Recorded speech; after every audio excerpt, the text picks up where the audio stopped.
Hello दोस्तों, आप सभी को मेरे यूट्यूब चैनल पे फिर से स्वागत है। उम्मीद करता हूँ आप लोग बहुत बढ़िया होंगे। आज के वीडियो पे आप लोगों को डीसी करंट और एसी करंट के बारे में समझाना चाहूँगा कि डीसी करंट क्या होता है और एसी करंट क्या होता है। तो चलिए शुरू करते हैं।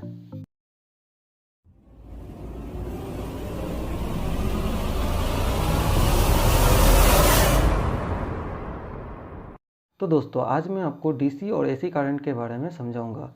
तो पहले मैं डीसी करंट के बारे में समझाना चाहूँगा कि मान लो कि ये मेरा घर है और यहाँ पे मेरा स्कूल।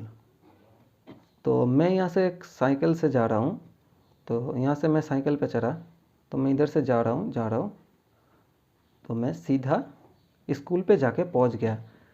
तो मैंने कैसे गया साइकिल लेकर, मैं इधर से शुरुआत किया साइकिल से चढ़ के स्कूल जाना और यहाँ पे जाके ख़त्म किया।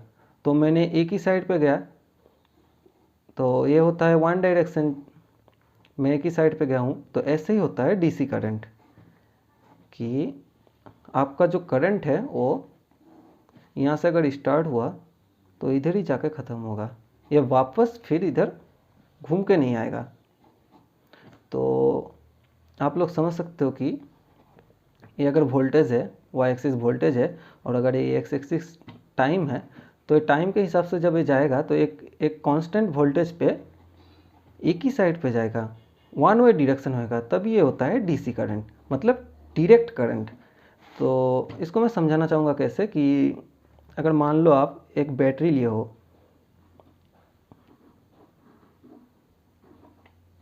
ये एक बैटरी है और बैटरी को वायर से एक रेजिस्टेंस के साथ कनेक्ट कर दिया हो। रेजिस्टेंस को आप एक एलईडी समझ लो। तो बैटरी का इधर है पॉजिटिव और इधर है नेगेटिव। तो आपका जो करंट फ्लो होएगा तो पॉजिटिव के साइड से रेजिस्टेंस से होकर नेगेटिव के साइड फ्लो होएगा। और बैटरी का जो इलेक्ट्रॉन चार्ज है ये ठीक करंट के ऑपोजिट आपका डायरेक्शन पे चलेगा। तो आप ये बैटरी के इलेक्ट्रॉन को आप छोड़ दो, इसको आपको समझना नहीं है इतना डिटेल्स में। आप शॉर्टकट में समझ लो कि ये जो बैटरी है, बैटरी के पॉजिटिव पॉइंट से करंट फ्लो हो रहा है, फ्लो होकर रेजिस्टेंस से होके फिर जाके बैटरी के नेगेटिव पॉइंट पे जाके ख़त्म हो रहा है। तो ऐसे एक साइकिल कंप्लीट होता है। तो यहाँ पे आप डीसी पे देख सकते हो कि ये साइकिल एक ही डायरेक्शन पे कंप्लीट होता है, इधर जाके ख़त्म हो जाता है। फिर जब करंट फ्लो होता है तब इधर से पॉजिटिव से जाके फिर नेगेटिव पे आके ख़त्म होता है। तो ऐसे कांस्टेंट चला जाता है, चलते रहते हैं। तो ये होता है डीसी करंट। आपको समझाना चाहूँगा इसके बाद कि एसी करंट क्या होता है। तो एसी करंट आप इधर ध्यान दीजिएगा कि ये वाई एक्सिस है, ये है एक्स एक्सिस, ये वाई एक्सिस और ये है एक्स एक्सिस। तो इधर आपका पॉजिटिव वाई एक्सिस और नीचे साइड आप मान लो नेगेटिव वाई एक्सिस। इधर पॉजिटिव एक्स एक्सिस और इधर आप समझ लो नेगेटिव एक्स एक्सिस। तो जब इधर से आप यहाँ से आप स्विच ऑन कर रहे हो, मतलब आप एक एसी करंट पे कोई सा भी रेजिस्टेंस लगा दिए हो, एसी मतलब टीवी हो या फिर फैन हो या फिर कुछ भी लगा दिया, तो जब आप स्विच ऑन कर रहे हो तब से करंट जा रहा है, जा रहा है, जा रहा है, जा रहा है, जा रहा है, वाई एक्सिस के एकदम पीक पावर पे उठेगा और इसके बाद फिर यहाँ से आके ऐसे नीचे जा रहा है। फिर सॉरी, मैं एक्स एक्सिस को थोड़ा बढ़ाना चाहूँगा, फिर यहाँ पे जाके ऐसे करके एक्स एक्सिस पे आके मिल रहा है, फिर यहाँ से आपका वाई एक्सिस के साइड जा रहा है। तो यहाँ पे आप क्या हो रहा है, आप ध्यान से देखिएगा कि जब मैंने यहाँ पे स्विच ऑन किया तो यहाँ से करंट फ्लो होने लगा शुरुआत से। तो करंट फ्लो होते होते होते होते एक टाइम पे जाके वाई एक्सिस पे जाके टॉप पे जा रहा है, इससे ऊपर और नहीं जा रहा है। फिर क्या हो रहा है, ये वापस घूम के एक्स एक्सिस के साइड आ रहा है। तो जब ये एक्स एक्सिस का साइड आके फिर एक्स एक्सिस पे जाके टच हो जा रहा है, तो यहाँ पे वोल्टेज हो जाता है ज़ीरो। वोल्टेज हो जाता है क्या, ज़ीरो।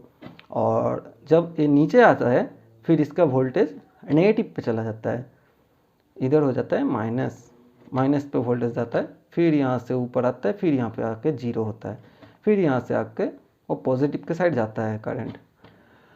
तो एसी करंट पे क्या होता है कि आपका करंट फ्लो हमेशा डायरेक्शन चेंज करता रहता है, एक बार क्लॉकवाइज जाता है तो फिर से एक बार एंटी क्लॉकवाइज जाता है।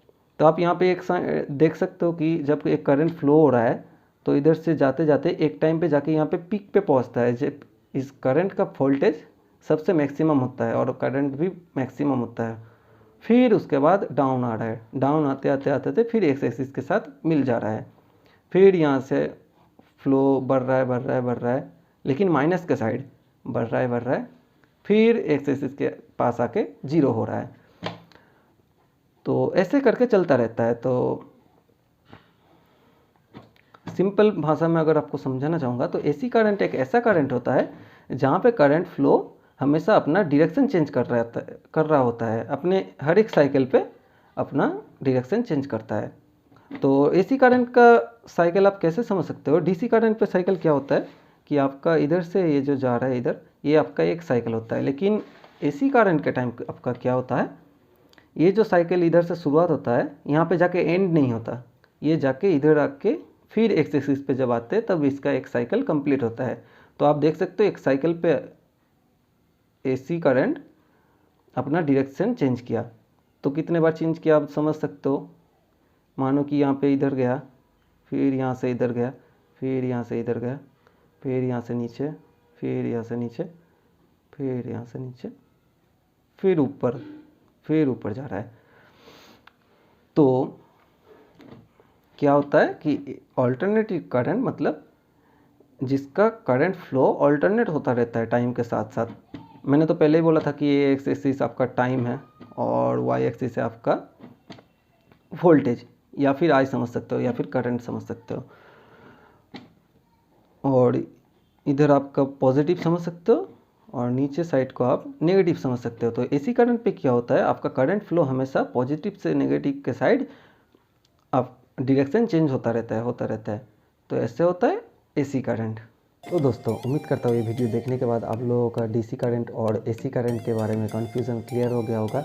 अगर मेरा ये वीडियो आप लोगों को अच्छा लगा तो इस वीडियो को लाइक, मेरे चैनल को सब्सक्राइब कीजिए, और अगर आपको वीडियो से रिलेटेड कोई सा भी सुझाव देना हो तो इस वीडियो के कमेंट सेक्शन पे ज़रूर कमेंट कीजिए। तो आज के लिए बस इतना ही, फिर मिलता हूँ आपसे नेक्स्ट वीडियो पे, तब तक के लिए बाय।